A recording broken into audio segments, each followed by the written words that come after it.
आप सभी साथियों को मेरा नमस्कार। मैं आलोक सिंह आज बहुत ही संवेदनशील मुद्दे पर आपसे बात करने जा रहा हूं, जो मुद्दा भारत और पाकिस्तान से जुड़ा हुआ है। दोस्तों, अभी मीडिया में आज सुर्खियों में एक मामला चल रहा है। एक महिला है जो पाकिस्तान से भारत अपने 3 बच्चों के साथ आ गई, जिनका नाम है सीमा हैदर। दोस्तों, हमारे लिए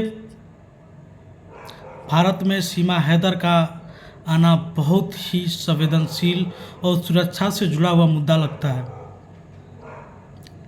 क्योंकि वो नेपाल होते हुए भारत आई है और सबको मालूम है कि नेपाल और भारत का बॉर्डर जो है खुला बॉर्डर है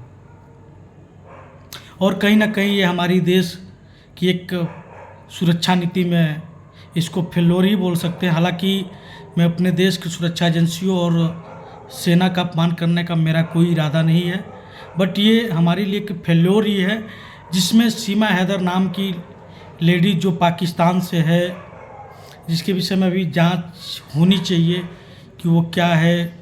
सुनने में आ रहा है कि वो 5 तक पढ़ी लिखी हैं, उनके पास से कई सिम कार्ड, मोबाइल फ़ोन्स, पराठेदार अंग्रेजी बोलती हैं, बहुत ही कम समय में भारतीय संस्कृति में ढल गई।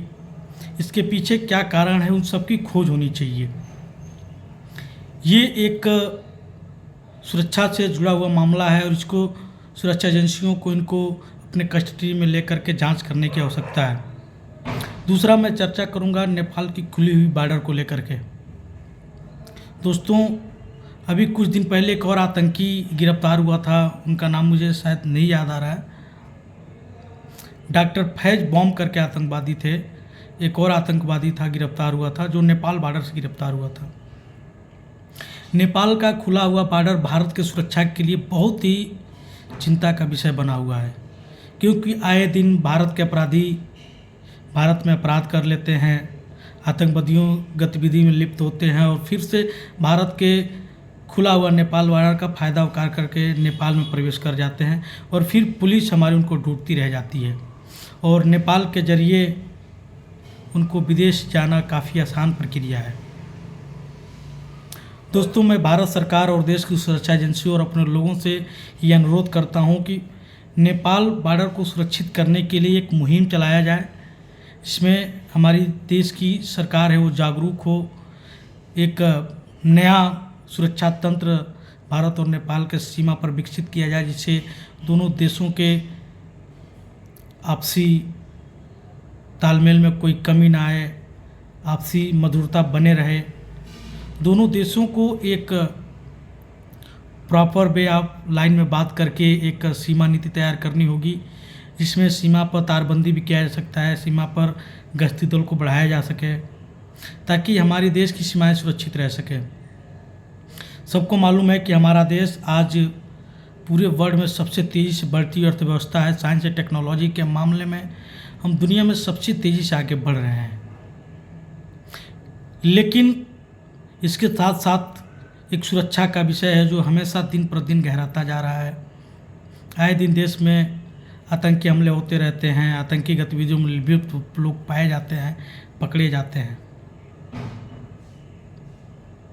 सीमा पर एक सुरक्षा तंत्र का विकसित करना होगा, सीमा पर बाढ़ की प्रक्रिया को तेज करना होगा, ताकि एक जगह या मतलब ऐसे चिन्हित जगहों से लोगों को आने जाने की परमिशन दी जाए जहाँ पे सेना मुस्तैदी हो। बाकी सभी जगहों को ब्लॉक किया जाना चाहिए, क्योंकि हमारे देश तरक्की कर रहा है और हमारे देश के तरक्की से जलने वाले बहुत सारे लोग हैं जो हमारे देश की तरक्की में बाधा बन सकते हैं।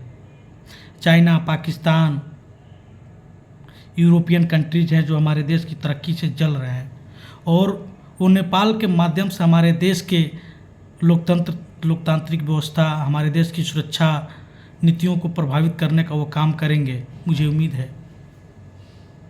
उनके लिए सीमा पर एक स्वतंत्र सीमा नीति को तैयार करना होगा, जिससे हमारे देश में घुसपैठ की आपराधिक प्रकृति न हो।